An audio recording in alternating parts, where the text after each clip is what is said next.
mən olmasam da son sözlerim qalacaq. Son ümiddən bək tutun, hər şey yaxşı olacaq. Sonda mən olmasam da son sözlerim qalacaq.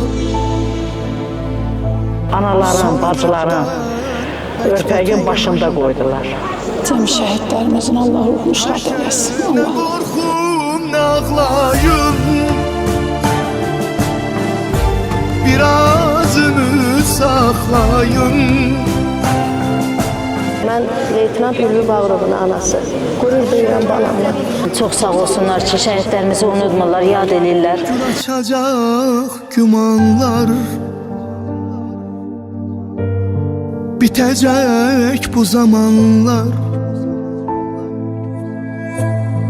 Dağılacaq dumanlar.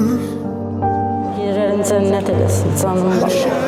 Tüm şəhidlərimiz Allah rəhmət eləsin. Düşmandan torpaqlarımızı azad eləyiblər, üzümüzü ağ eləyiblər, başımızı dik eləyiblər şəhidlərimiz. Cəm şəhidlərin qarşısında baş əyib bir valideyn kimi, bir ana kimi Allah onların yerin cənnət məqamlarını uca eləsin. Yatdığı torpaqlara biz anaları qurban.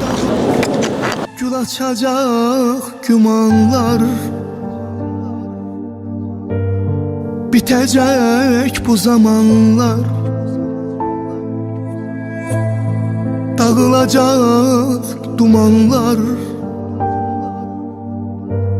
hər şey yaxşı olacaq.